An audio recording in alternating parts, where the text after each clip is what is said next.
Welcome to Book Talk. This is the sci-fi days of summer, but we're going to wait for our special guest to come on in. We got a great lineup of shows this week, too. Um, Wendy and I will be doing, obviously, this morning with Lawrence, but on Wednesday, we've got special guest Walter Ryan coming on with us. Good morning, Lawrence. Good Welcome. morning. Just giving a little bit of a preview for the next shows this week too. While we were waiting on you, I wanted to give you time to make sure you and Dana could finish. If you aren't already subscribed, and I know a lot of you are in this group, but if you aren't already subscribed to either Wendy or Lawrence themselves, please do. But if you're also not subscribed to Lawrence's other Substack publication, Gen XE with Dana Dubois, please subscribe to both of them. They are both new bestsellers, really good friends, and good friends of the show. Lawrence and I have become great friends.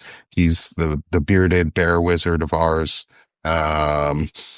He doesn't know this yet, but that's we're gonna start. So I like alliterations. Jasmine Crockett's got that thing with alliterations, and I think Mhm. I love it.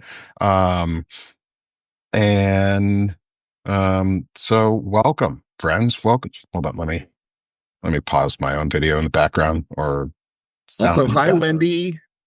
Lawrence, I was so happy to hear about your predicating event. Well, thank you. Very So exciting.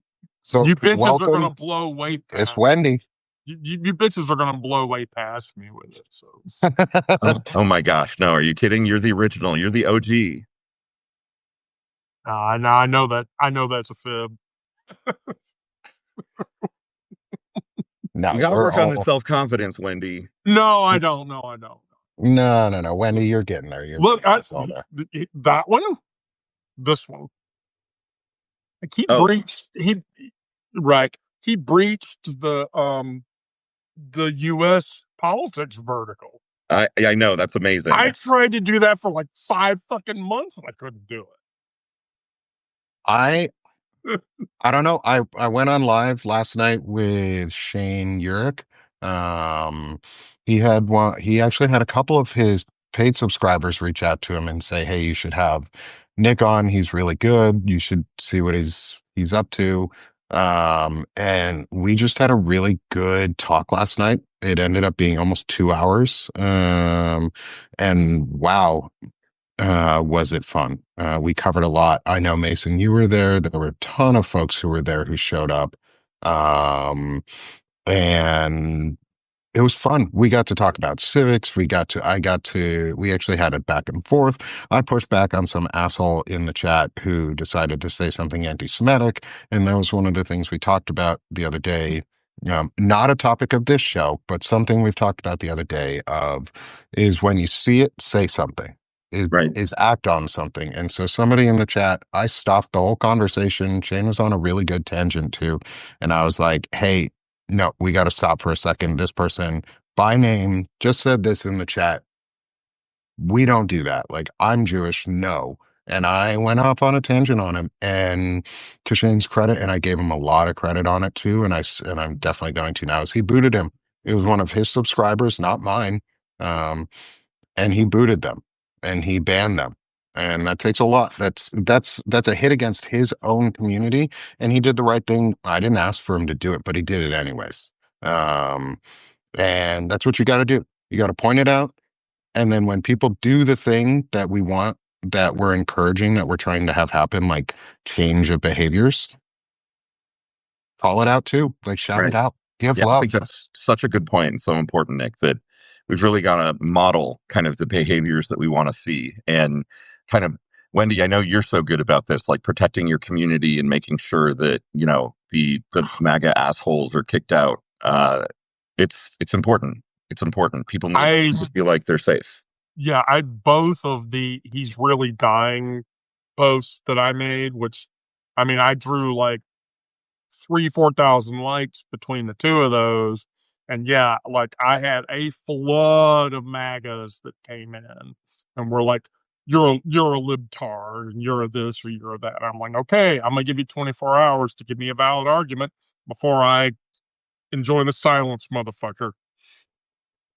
You Yeah. know, did Sometimes, and you got to do it sometimes. You got to ban people for being dumb and bad because if we don't do it, who else is going to do it? Like, we're the authors, it's our communities. We protect our community, and it's okay to shut people out of it when they do stupid shit.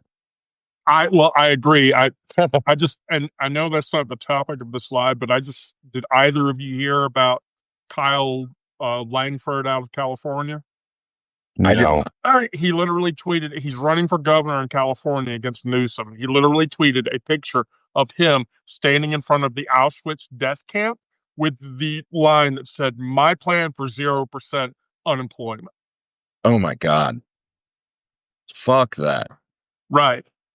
Jesus. That's the bullshit. I We have to call this out. Yeah, you have to call it out and call Have it to. out by name. To Yes, call by these name. assholes out by name because that's important. Because if you don't call them out by name, and if you don't make their lives miserable, it's something Chris Goldsmith talks about. Good morning, Kat. It's something Chris Goldsmith talks about is make Nazis' lives miserable. You have to make fascist lives unlivable again, but not in a way that you harm them. Because peaceful, patriotic. Those are the two things that I will always say about what we're doing is peaceful and patriotic because that's the differentiator between us and them is I don't want to hurt people, but I'll run you the fuck out of a community. So if you find somebody and you know somebody who is in a hate group or is espousing hate or your local church or a church nearby that you know the preacher is espousing hate, drop a pin on a Google map around their house for yourself, put a quarter-mile radius around it, and with flyers and quotes with a picture of that person and what they said, bring it to knock on every door, drop off a flyer and say, hey, did you know your neighbor's a Nazi? And just, that's it. That's all you Yeah. have to do. They'll leave town before you know it. And Yeah. these white only communities that are popping up will get filled with these assholes and they're just giving themselves away. They're just showing us where not to go. And they're showing us where it's not safe. Encourage them to go there if they want to run themselves out of their own communities by saying shit like that because it's their fault. Actions have consequences and their actions need to have real consequences like losing your job, losing your family, losing your friends and neighbors. Those are real consequences for being a Nazi, and you should. Anyway, Yeah. Preach. not our topic for the day. Not the topic of the day. I'm sorry. It's Welcome. bullshit. No, we had to. We have to address it. We have to. Thank you, Wendy, for addressing it with me. Lawrence as well. Thank you for addressing it with me. I know it hits all three of us in different ways. Two of us very, very, very, very personally on the Jewish side, but all three of us in very, very similar and different ways because we've all experienced this type of hate before, as have Sure. many of you. Right. Yeah. I mean, the Nazis didn't just kill Jews, right? They killed queer folks, trans folks, gay folks. So all of us, would have a variety, I've got a yellow star and a pink triangle and a green clover and a purple moon or whatever, like I'm the full Lucky Charms box of Nazi kill list. You collected all the marshmallows of hate. Right. I'm a completist. Yeah. Yeah. Gosh, that's not the set that I want to come. That's not the Pokemon set I want to complete. Yeah, for sure. I don't want those merit badges. But anyway, we got them. Well, welcome everyone. Welcome to Book Talk. Let's change the conversation because I don't want to be really too much about politics directly, but we're going to be about politics anyways because Lawrence's book and the one that he's writing and the one that he has been audio casting, the Shattered World series, right, is one amazing. And I want to give you the chance to plug your book, Lawrence, because that's one of the reasons I brought you on, wanted to bring you on today was your book's amazing. And I want to hear more about it. And I want everyone in the audience to be able to hear about it too. So can you tell us a bit about your book and the Shattered World series that you're writing? Yeah. You'll please feel free to cut me off because I think I could kind of go on forever about this. So um, I'm writing a book. The first book is called Light Shines Through. And to be honest, y'all, I've been working on this for 10, 12 years at this point, right? Like pre-Trump. And what happened was, when I was kind of in my mid 40s, I had this moment where I was like, hey, I've always imagined that I was going to have a retirement career as a science fiction author. And if I'm ever actually going to do that, I should probably write and publish some science fiction. Like I've been consuming it for my entire life. Now is maybe the time to actually, write something and get it out there. And I've always had, I don't know what a fertile imagination, right? Like I've always had ideas for stories popping into my head. And I had these two kind of pop into my head somewhat simultaneously. And it was, remember Sarah Palin, 2008, 2012, just how she was a part of the national conversation. Hmm. Well, I had this idea for a story about somebody Palin like running for president and winning and then refusing to leave office, right? Like basically canceling the 22nd Amendment. And this is all pre Trump. And how that might be sort of the start of a second civil war. And simultaneous to that, I had this other idea in my head of I've always loved portal stories, right? Like, regardless of whether it's a magic portal or a scientific portal, or alien portal or Stargate or whatever, kind of the idea of being able to walk from one place to another or quickly go from one place to another is fascinating to me. And so I kind of had this idea of what would it be like if we just invented portal tech, right? Like we didn't discover it from aliens, or it wasn't magic. It was literally just like material science and quantum engineering, or and humans actually invented portals. um and I kind of realized, oh my gosh, maybe those two stories are part of a bigger story. And the moment I thought that, everything clicked into place, and I just sort of got this download of this entire series. Really, I mean, in my head, it's a trilogy of trilogies. And so um, the I've been writing it really literally for about 12 years at this point. And I don't know if how much people know about traditional publishing, but TradPub is hard, right? Like you send out letters of interest, you kind of wait a year maybe to hear from somebody. If they say yes, which is an infinitesimally small possibility, then you're waiting another year to actually get your book published. And I didn't want to wait anymore. I didn't, for the last 12 years felt like I'm racing current events as I write this story. And so, in terms of origin, that's where the idea came from. The book is set in 2041. It's, years after the Second Civil War, which happened as a result of a horrible 2024 election.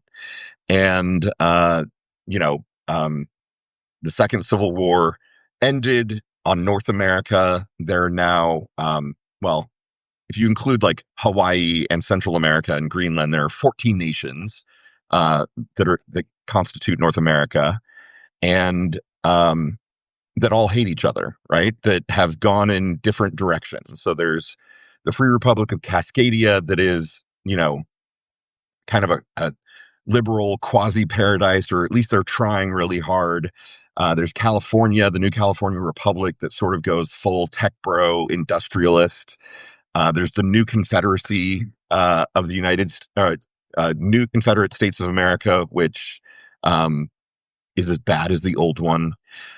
And all of these countries are warring against each other, and they've all kind of struggled through the last 20 years of the Greater Depression, right? Because Hmm. if you think about it, the United States falling apart would absolutely crash the global economy. You're giving So me Man in the High Castle vibes. I just have to tell you. it So think, so so I thinking did. about that, can I ask a question before you go any further to Oh, not to please, cut you yeah, off? no, please stop me and ask questions.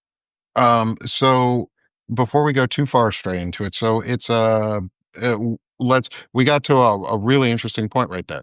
the U.S. fracturing, and how that might affect the global economy.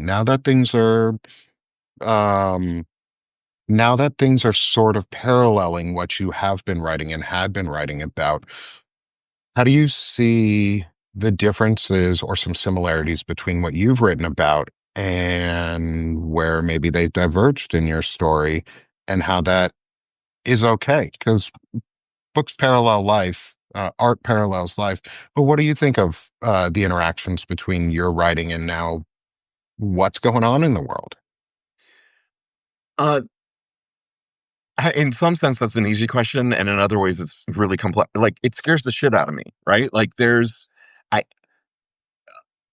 It's not like I want credit for being Cassandra, but there is a piece of me that looks at what I've written and the world that I've created and things that I considered fanciful, right? So in just kind of the backstory of the world that I've created, there's this idea that in 2024 a president is running for a third term, and he does that based on the idea that um, the right wing decides through the Supreme Court that they can nullify the 22nd Amendment, and this is just a little piece of information in the backstory of my world. And when I was writing it, I kind of imagined this scenario where they'd be like, oh, we're not so sure about the 22nd Amendment, term limits. What would happen if state legislatures voted on a resolution that said, actually, in retrospect, we're uncertifying our vote on the 22nd Amendment, right? And if enough states did that, imagine the right wing taking it to the Supreme Court and saying, you know, well, this has never happened before in history, but these states uncertified their vote for the 22nd. And in my story, it seemed far fetched and implausible. And now, could I imagine the right wing trying to make a plausible case that the 22nd Amendment was wrongly decided and that they're retroactively uncertifying their votes? And it goes to the Supreme Court. The Supreme Court says, yeah, this is cool. We'll allow it. I absolutely could see that happening, right? I want to point out, I don't necessarily see that as implausible. Heinlein didn't see it implausible in 53 when he wrote Revolt in 2100. Right. And that was they suspend the Constitution and then theocratic rule takes over completely the entirety of the United States. Right. Right. Yeah. Again, like my point is there's things that I wrote into the story where I was like, well, this is my story. I can write these wacky ideas. And even if people yell at me, I feel like I've got a leg to stand on here. And now I just feel like I'm sort of predicting the future. And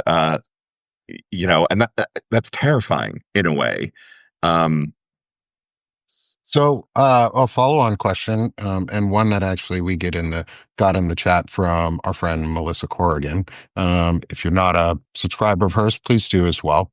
She writes some incredible stuff, and she's a friend of the show, friend of both of Lawrence's show as well, and has been around. She's actually the reason I'm bumped into Lawrence and Dana, Yay, because she was Melissa. a guest. She was a guest on their show, and I saw it, and I just happened to click on the link, and I was like, "Oh, I follow her.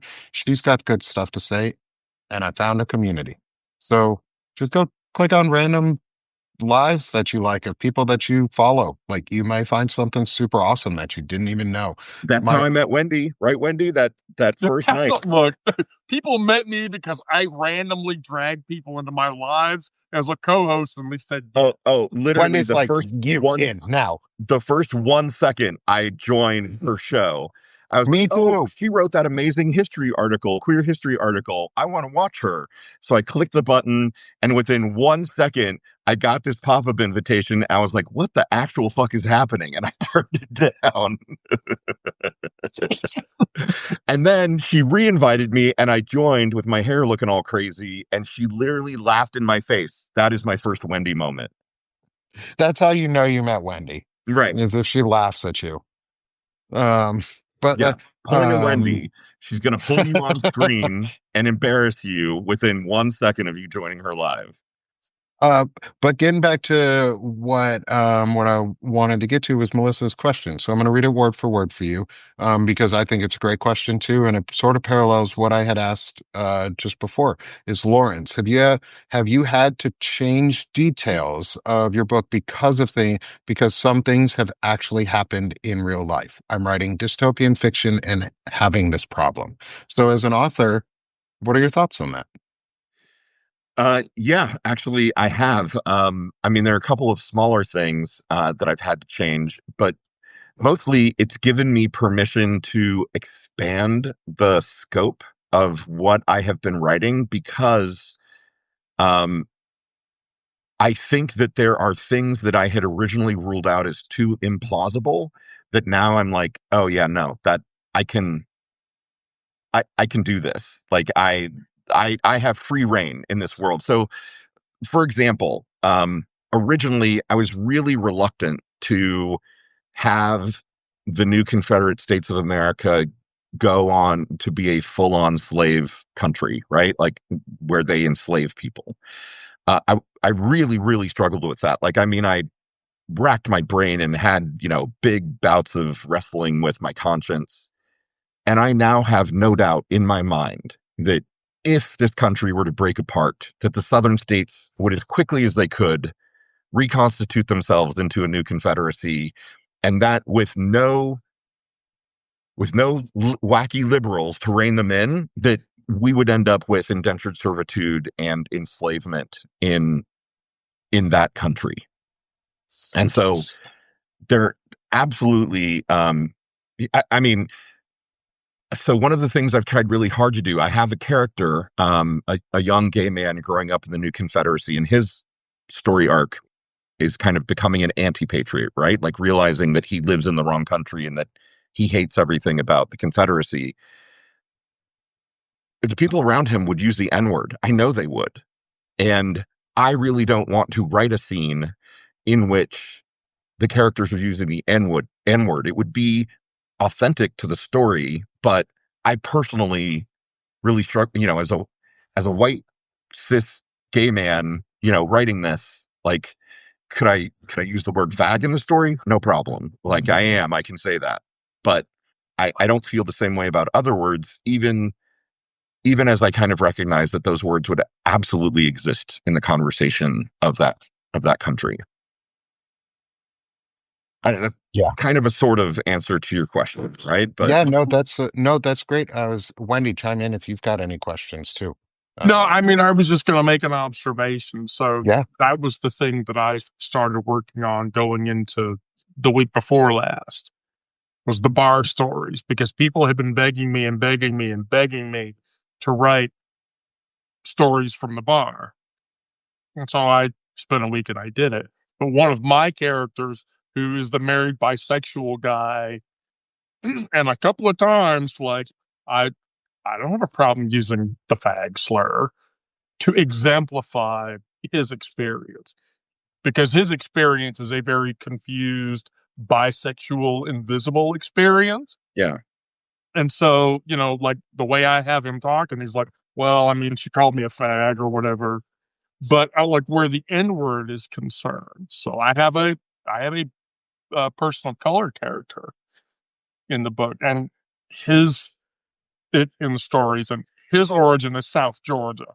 yeah, That most certainly would mean that he would say that when he was a kid, people called him the N word, and I've caught myself writing the N word a couple of times to exemplify it. I have a severe problem publishing that, and so I changed it. Um, because I don't feel like that as a white, even as a trans person, but as a white person, I don't have that kind of privilege, and I don't want to use that privilege.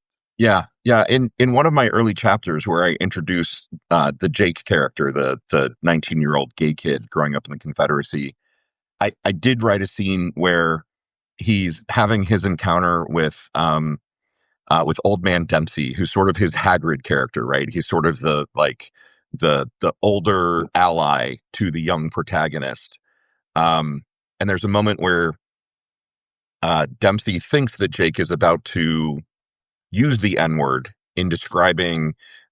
Jake finds an old photograph and sees Dempsey with a black woman. It doesn't know that Dempsey used to be married to a black woman before the catastrophes you know, when the United States fell apart. And there's kind of a moment where Dempsey thinks he's going to use the N word and kind of gets angry. And Jake's like, no, I hate that word. Like my mom taught me to hate that word. And so that's kind of how I incorporated it into the story. There are chapters, far future, not far future. There are future chapters yet to be written where I'm considering using it because, like Melissa is saying, um, the hate kind of has to be real, to feel authentic. And and I agree with that, right? Like one of the things that I pride myself on is I think I do a pretty good job of authentic dialogue between characters. And so yeah, it's a It's place like to the Django Unchained or totally that effect of movie where you kind of have to say some of the hardest words. It's like I'm not going to say it on here, but it's like if somebody was to write a parable about the Nazis and being Jewish, you're going to hear a word that starts with a K right, in that writing, and it's not a word you ever hear people use nowadays, right, like very often, or in any sort of polite company of any sort, but it's a word they used and it's a word that has meaning and words have meaning. And when we use the right ones, they have a lot of meaning. right. So, lead to my next question, since you sort of opened the door on it a little bit with chapters unwritten up to this point, are you going to let yourself be influenced? As an author, obviously you are, we all are, but are you going to let yourself be more influenced and more comfortable using maybe some of the more less palatable words that we have gotten rid of in our society? Things like what was said in the chat was colored or Negro or things along those lines. Those are not words you hear people say very often Right. because we've pushed them out of polite society and in good reason, but they also have a lot of power as an author. And I'm saying those words not as someone who believes in them or uses them in any way, but you have to be able to use that in your writings. It's like writing about Epstein. I don't want to write about pedophilia, but here I am. I'm lucky I get to wrap it in poetic verse. You guys have to write it a little more straightforward than I do. So, getting back to my question is, do you think you'll let this more heavily influence you now that we're sort of living in the pre-prologue to your story? Yeah, I definitely yes, I do. I think, as I move forward, I'm going to be editing with an eye towards that. So I've got the first book 95% written, right? And I'm serializing it one chapter a week, and so that gives me runway where I've got a lot of content sort of preloaded, but I'm editing sort of with an eye towards um, how to kind of expand the story and fill it up so that it addresses the modern time and like the moments that we're living in right now in reality. And but it also gives me space to write new chapters and to and to edit existing chapters in a way that maybe is even more authentic now that I've gotten more comfortable with this idea of like, yeah, I should use the words like colored or Negro or even the N word to kind of give the world that that verisimilitude that we're looking for. Yeah. Um, Thanks for sharing that. God, this is a really interesting way to get to dissect a book. Um, Thank you for discussing it with us on this. I guess my next question is, do you think, seeing that we're living in some of this sort of preamble to your prelogue and or prologue and some of the other stuff, do you think, and because you and I talk a lot about civically minded actions and we've been discussing a lot on civics and what we can do as people now, do you think there's something we could be doing to help prevent your story from coming to fruition? Because that's every author's fear, is a dystopian nightmare coming to life. Yeah, I mean, I will tell you the truth. So I'm a science fiction author. I think everything that I write is only ever going to be science fiction, maybe some fantasy, maybe a smidge of memoir, but basically I'm a science fiction author. And I had this weird realization, I don't know, 7 or 8 years ago, that I am writing what I don't want to happen, right? Like I'm I mean, yes, I want the portal tech to happen, but the idea of a second civil war and the global economy crashing and the limited use of nukes during kind of this global confusion and horrible, like, I don't want any of that to happen. I'm terrified that it will happen.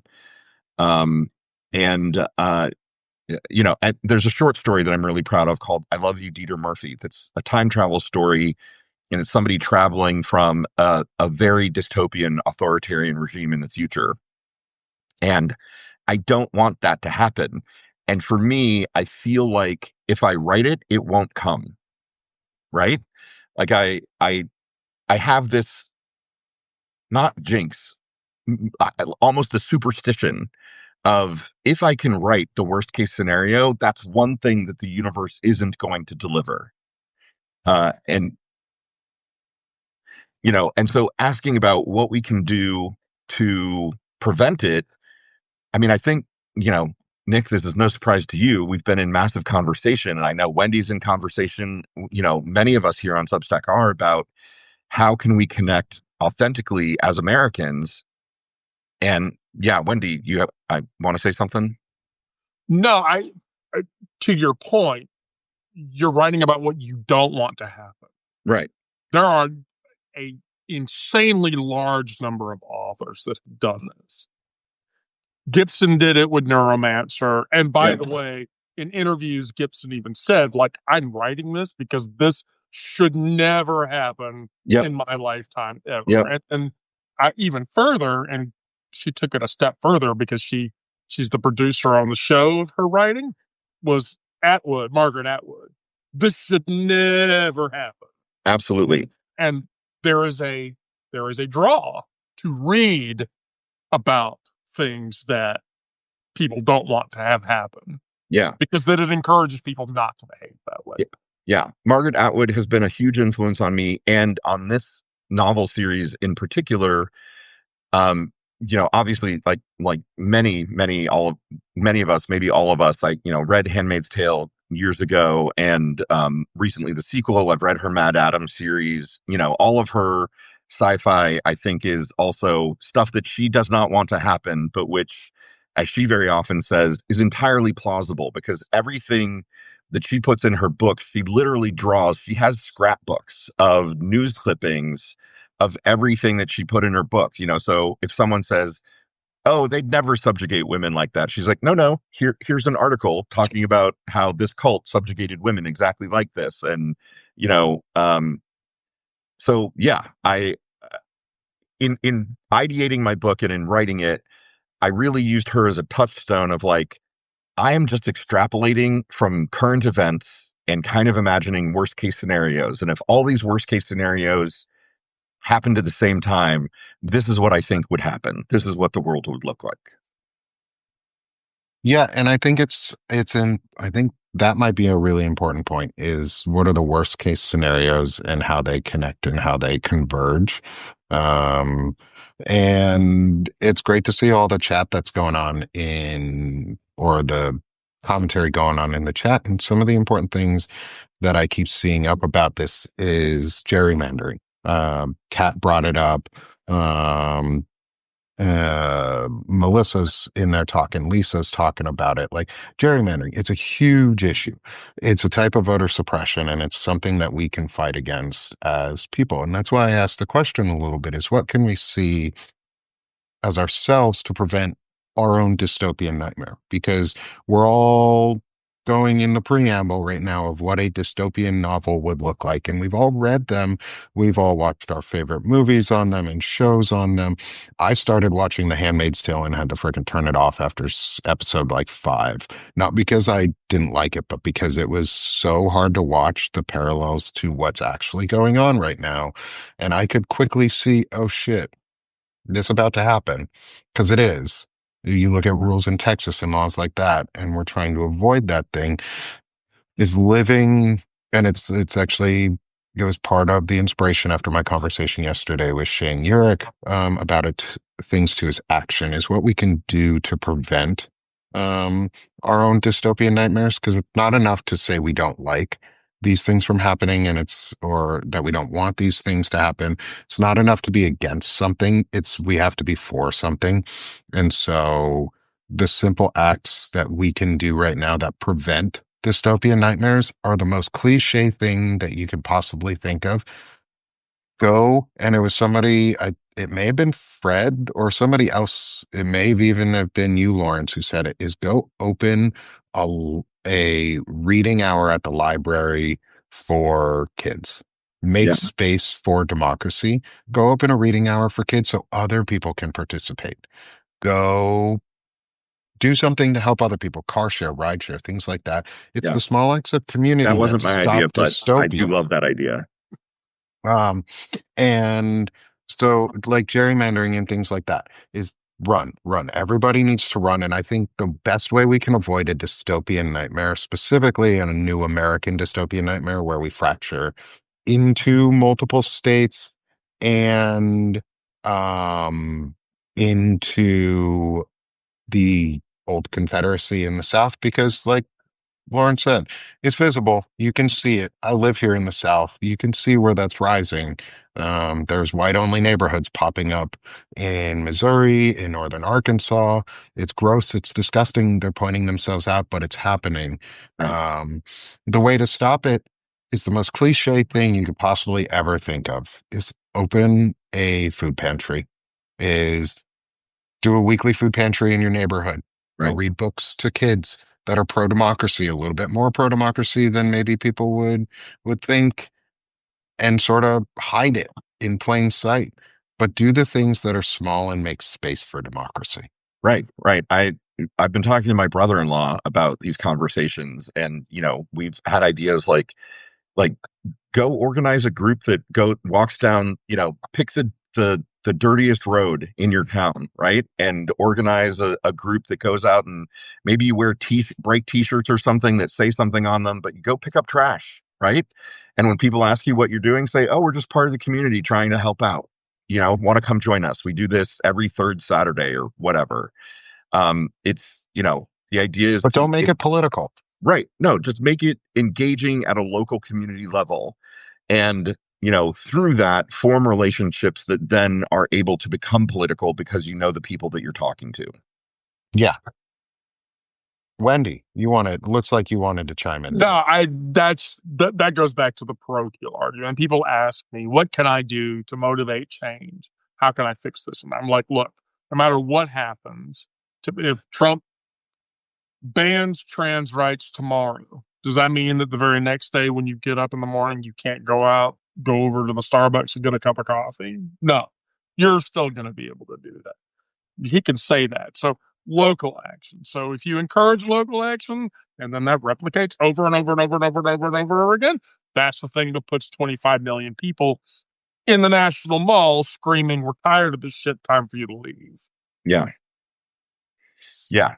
And, and I think another thing, we who have maybe identified as Democrats in some way or fashion over the years have had a lot of conversations about framing and words, right? And even in terms of how we are talking about the current situation, a lot of it is, the No Kings protest was great. Tons of people turned out. And we need to make it not about Trump anymore. We need to make it about how Congress, the, first among equals branch of government, actually has abdicated all of its responsibilities in terms of keeping the executive in check. And we really need to have a conversation about how Congress needs to do its fucking job. and have a conversation about the Constitution, about what Congress's role is in Article 1, and, you know, no longer make it about what an asshole, like everyone knows Trump's an asshole. It's baked in. And but Congress is abdicating its responsibility. And so we need to put the pressure on them. Yes, even the fucking immoral Republican majorities that are currently there, we need to pressure them because right now they're getting away scot-free, basically, for not doing anything and, making it look like they're doing something by acceding to all of Trump's demands, which is fucking bullshit. Exactly. And it's about Morgan just said it in the chat, is a friend of the show, Morgan X, said it in the chat, was it's about showing you care, and it's just about showing that you care about their kids and them. Because most people are, we've been raised in a society of rugged individualism and moral soloistic care. Like you can see it everywhere. Nobody cares about anybody until it happens to you in your face. And Absolutely. that's got to change. And part of being a country and part of being a democracy and part of not letting ourselves get into a dystopian nightmare such as fracturing into the New South and Cascadia. And I want to talk to you about Cascadia because I used to live in that region and I've always loved Cascadia. And that was such a fun concept of ours. During COVID, we were always like, can we please just break away? Can we please just become Cascadia and just say, fuck everybody else? We've got the economy for it. Right. We're good. We'll be the new, we'll secede first. Everybody else can enjoy themselves. We got California. Right. Like we're good up here. Um, and I'm so glad you wrote about it. But that way, and I want to ask you more about it because I love the growth in the characters, and we've talked a little bit about some of the South, and I know we're going to run short on time to be able to talk too much about everything on your book. We're going to have you back, and you and I Yeah. are going to have a lot more talks on this Let me anyway. just say kind of one more thing on this topic and then we Yeah. can we can pivot, which is I've been thinking a lot about framing and words, and I think we need to start pivoting the messaging overall. And like the three key words to me are repeal, kids, and jobs, right? Repeal the big ugly bill so that we can save our kids. Repeal the big ugly bill so that our kids have education funding. Repeal the big ugly bill so that our kids have access to food and healthcare. Repeal the big ugly bill so that jobs can come back. And like we need to get really focused on those key anchor words and making everything about jobs and kids and how repealing the big ugly bill is going to at least get us back to solid footing so that we can figure out what the fuck to do next. So that's kind of my big point about framing in words. And I think that brings up a really, really good idea on framing of words is it's about the action and it's about what we're doing and changing it from being against Trump. We're all against Trump. We all hate Trump and Trumpism. We hate Right. Nazism in this group. And we can collectively, as Americans, say, America does not like Nazis. And that's the movement that we're pushing for in a way. But it's also at the same time, we're for something and we're for citizens involved and loving and caring about their democracy enough to show up because voting is only part one. Everything else after that is still your responsibility as an American. And I kind of want to bring up the acronym, Lawrence, that I uh, floated around a little bit with you and Yeah. Fred around an idea of movement and what we can do for action. So today's poem, I did another haiku today, thinking about writing, was about action. I'm not going to read that this second, but I do want to think about the idea of action and moving from and the acronym that I thought of, which is RISE, Yeah. which is restoring integrity, service, and ethics. It's an act. It's an act that we do. We rise together. We rise as an American society. We rise as a movement. We rise as communities. We rise as friends. rising tide brings all ships up, right? So Yep. we rise together. They might have their MAGA, which is hate. We have something that we can rise to. We can rise to the occasion and be citizens who care. We rise by restoring integrity, service, and ethics in this country. And it's what we've lost in so many ways. Um, and so I hope that gives people a little bit of motivation is go rise and do something. Yeah. Go I love it. rise, stand up and join in the action. And so thinking on this, what gave rise to the idea of Cascadia for you? And why did you give your geographic regions, the areas in America that you did? Plus, why did you focus in on Brazil? Ooh. Okay. Well, there's lots there. This is probably this could This take is up a the rest of the That's complex show. a big question. question. Let's do part one. Why did you choose the geographic regions and breakdowns you did for America? Yeah, well, let me focus on Cascadia. So I'm currently in Indiana. I was born here. My family lives here, but for the last 30 years, I lived in Seattle. And Cascadia as a bioregion is is really important to me. Like I love that part of the country, and like you know, kind of have long felt sort of, oh God, we just need to break away and be our own country. Like it'll be a weird little country, but we'll get a lot of shit done, and we've got a lot of great ideas, um and so there's this idea that the Cascadia watershed. I ended up making Cascadia in the book basically the entire Cascadia watershed, which is an enormous piece of territory because it includes like all of British Columbia, the Alaska Panhandle, all the way out into Montana and Idaho, and down. You know, in some cases, people put it into Northern California. In my world, I broke Cascadia and California apart because I wanted there to be some West Coast division, and also I kind of think that's true. I think that if it came down to it, um, California would be like, "Oh, we're the big boss, daddy pants in charge here," and Cascadia would be like, "Yeah, no, that doesn't work for us. Fuck you guys. We're gonna do our own thing."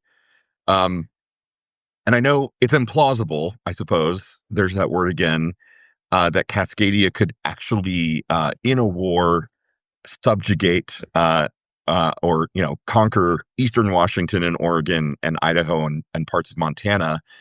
But I thought, you know what, fuck it. I'm the author. I'm writing this world. I'm going to create a set of circumstances in which Cascadia is actually surprisingly more muscular than you would think, and outmaneuvers. Like in a war, a lot of it comes down to just tactical battlefield advantage and the innovation of strategy that the commanders are using. And so I thought, you know what, I'm going to create this character, Sharon Walker Nielsen, who's this black lesbian married to a white lady who is a social worker and a lawyer who kind of accidentally, through a weird series of events and quirks, ends up becoming like an accidental general in the Second Civil War. And through her leadership and the leadership of others, wins several key battles that essentially take over big parts of Idaho and Montana. And then the new country, the Free Republic of Cascadia, trade some of that land away for peace in the Jackson Hole Accords, which is the big peace accords in my world. And so the end result is that Cascadia is basically the total Cascadian watershed. And then there are a series of other events that happen, mass migration, like the New Trail of Tears, people, black people and Latino people and liberals fleeing Heartland Republic and Texas and the Confederacy. I also split Texas and the Confederacy apart because, again, I think they wouldn't actually play well together in reality. But these people flee, right? And they have to go someplace, and a lot of them end up in Cascadia. So it changes the demographics of the country, and it changes, the character of the country in good ways, right? Because it makes it a more multicultural and diverse place than Cascadia really currently is. I'll pause That's there cool. for a I moment. like it. Yeah, I like it. And I actually want to give you props because you unintentionally or intentionally made Cascadia a power on the military side and on And as a veteran who spent part, actually all of my service time at Joint Base Lewis McChord in Washington in the Seattle Tacoma region, there is a very vibrant and lively veteran community. One of the largest veteran communities in the country happens to be in the Tacoma region of Washington. And they also happen to be rather progressive for most of them, because you live in Washington, you have great things. There's reasons to be a progressive in Washington Yep. because most progressives in Washington actually care about what you're doing. I'll leave Seattle out of that. Some of them are a little nuts in Seattle, even for me. Um, but I lived in that area for 10 years, and it's it would be a surprisingly wonderful thing to see how awesome they would be in something like that. Not something I'd ever advocate for. Please don't secede anymore. Like I don't like that idea. Right. Um, but I do love that you gave them a power that others might not have. They would have been like, oh, Cascadia, Seattle, liberal, bunch of pussies with no Right. guns, and Right. No, and as in you fact know, they're not. there is a lot of military strength, between Joint Base Lewis McChord, the naval base at Bremerton. There's It's one of the manufacturing. largest ports in the country. Right, right. Like you've got all the Boeing manufacturing facilities. If they were gonna, spin up a massive drone building effort, they've got all the materials and facilities there. So this is a tiny little quirk that I don't know if I ever say it outright in the backstory, but part of the reason this all works is because in my characters in my world, the commander of Joint Base Lewis McChord just happens to be the brother of the woman who's married to Sharon Walker Nielsen. So Sharon's wife, So she just happens to know right? She just the happens person to she intimately meets. know the commander at Joint Base Lewis McChord, and kind of in that, in the moment of the war breaking out, and South Carolina is the first to secede again, and and they all kind of see what's happening. They're like, oh fuck, no, we're not doing like they think they're preserving America, right? Like they think they're the ones who are Mhm. preserving what the United States is really supposed to be about, which is a liberal, multicultural democracy where people are empowered to live their best lives. Exactly. Yeah, I love it. I love that theme. Um, and I don't want to get too more in depth because we only got a couple more minutes before the top of the hour, and I know we all want to respect everybody's time. We could go on for hours and hours and hours and probably talk on this, but we all got stuff we got to do at some point today. Sure. Um, I want to give Lawrence some time to plug himself, Wendy, plug yourself. I also want to end, like we've talked a lot about here too, is our collective call to action in all of this is how do we avoid going into a dystopian nightmare of America and falling into new Confederacy territory or Cascadia or California breaking off on its own or Texas on its own, things like that. Because I absolutely agree. Like California isn't gonna join with Cascadia if that were to ever happen because they're the fourth largest economy in the world. Right. They don't need us. And they're proving to America as a state that America needs California, not the other way around. And that's part of being a union and a republic is the states need each other and we need to stop hating each other because we're all supposed to be cousins and brothers and sisters and others to each other. Well, let's be that. So I want to do my poem on from today because I love reading my poetry live. I've found it's really fun to do. I was so nervous to do it the first time, and Oh my now gosh. I'm not Yeah, at it's all. great. Should always Um, read it, Nick. and I'll link it in the chat too, just so people can go see it and share it and do all the things. Because every little bit helps. I'll also give myself a little bit of a plug after, and give each of you a moment to give yourselves a plug before we let everyone go today. So today's poem is our second civic haiku. Yesterday's haiku was foundations, about the foundation of democracy and the tree of liberty being a sapling which we must tend to like a garden. And today is actions. And just like a foundation. And just like I've talked about a lot, is the next step is actioning on civics and actioning on democracy and doing things. So here is actions. Civics is action. Clear her roots, guide our new growth. Care reaps yields unknown. Mm. So I'm talking to you. That's actually quite beautiful. Yes. Thank you. So remember the care that we give our democracy and that we give each other and our communities, especially our local communities. And I talked with Shane Urick a little bit about this because I had to push back on him on a point where he said about the Midas touches being too aggressive on certain issues and not focusing on things that we might need them to, like Peter Thiel and things outside of Trump being bad and Epstein. But I gave him the idea that it's an umbrella. Midas touches the umbrella over all of us. Midas touch gives us the privilege to be the local reporters that have all been decimated and gone. We are the local news now. We're giving local stories and voice to the local and the impact of of every single one of us, like, and how it is truly impacting us and what we can be doing. So just give that little bit of care because, like I said, you reap unknown yields from that. You have no idea what is going to come from the care and love you give now. And that's why it matters, is because we have to care and love each other now so that we can reap those rewards later, because it's all about us. And it's all about our kids and your kids, not just mine, but everybody else's. So thank you, everybody, for showing my plug.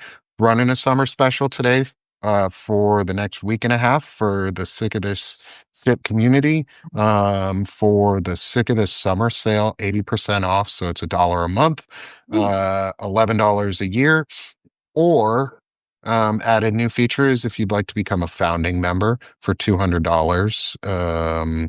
As a founding member, you get to commission a poem from me. Ooh. And so that I'll leave that on my plug. I'll hand it over to Wendy first, and then Lawrence, I'll let you close out our show. I don't have anything to add. Don't read Wendy's my like, shit. everybody fucking knows me. Yeah, don't read my shit. I will say, Read her shit. Read her I shit. will say though, for people that do read my stuff, I won't like write a poem for you as a commission or whatever. But if you do become a paid subscriber, I will add you as a character to my fictional writing. And I currently have like at random 25 paid subs who have all agreed to do this. Means the story that happens at 5 o'clock in the afternoon every day. It has become very entertaining and interesting, to say the least. But yeah, I don't read my stuff. Don't listen to anybody in the chat. Don't read my stuff. Lawrence, please. Read her stuff. That's my plug. Read Wendy's stuff. It is excellent. The way that I met Wendy was I read her some of her series on queer history, like hidden queer history or unknown queer history. It's absolutely excellent. It is usually well written and usually doesn't contain so many swear words that your head will explode upon reading. I know Wendy's uncomfortable unless I bag on her just a little bit. It's usually well written, Wendy. You write better than I do, Lawrence. Oh, stop. Lawrence writes the best out of all of us. Oh, come on. Really. No, seriously. So I'm Lawrence Winnerman. I am half of Gen Xe with my co-host Dana Dubois. We're running a summer special. You can sign up there for $20 for an annual lifetime thing at genxe.io. And then I personally run Lawrence Winnerman Science Fiction, which is good because it's named that. So it would be weird if anyone else ran it. And I'm doing a summer special of just $1 for an annual lifetime subscription. I just dropped the link in the chat. My dream is to be a science fiction author where all I do for work is write science fiction and chat with these awesome people on Substack. So, this is just a step on that path towards getting there. And I really appreciate you, Nick, and thank you for having me on and asking smart questions about my book. I will say there's nothing quite like, as an author, finding an audience, finding a fan who gets it, right? Finding somebody who reads it and goes, "Holy shit, I love this." That is the most affirming thing I've ever felt in my life. Thanks. It's been really fun to actually get to talk to an author that I respect and the work that I enjoy. So thank you for giving me this opportunity too, and thank you for those kind words. And one final thing before we go. This week's a busy week for the Sick of This show all week. We have some special guests coming on this week, so I'm going to announce it here while we're on, because I've said it on some of the other stuff. Is tomorrow we'll be joined with Frederick Pogue, and I will be joined by special guest Tim Fullerton from the Find Out podcast for a Nice. 30-minute interview to talk about issues of the day and some manliness and how men can be pushing back on the toxic masculinity. Then Wednesday is we've got two shows lined up. We've got Wendy and myself will be hosting Walter Ryan for another book talk, for another Meet the Author morning. And later in the morning, Frederick Pogue and I will be meeting with Fred Wellman for another 30-minute discussion, a friend and veteran who I respect and who is an incredible leader and voice in the veterans community, especially out of Missouri. And he'll be coming on the show live with us. And then on Thursday, we are penciled in right now, slotted for, unless he has to change for any other reason, is special guest of Christopher Goldsmith, whose nickname and job title is Nazi Hunter, also co-host of the Find Out podcast. And then Friday is Frederick Pogue, Lawrence Winnerman, and myself with the Wizards Council and the Beard Talk to end the week. And the Bearded Brothers coming out to end your week. So please, everybody, have a great rest of your day. You'll hear more from me throughout the day. Podcast dropping at 2 p.m. Central. And thank you, everybody, for tuning in. Love y'all. Be great for your community. Do something good and action on democracy. If you haven't done anything yet today, stop being sick of this shit and go start doing this shit. Nice. Have a good one, y'all. Thanks, everybody. Bye.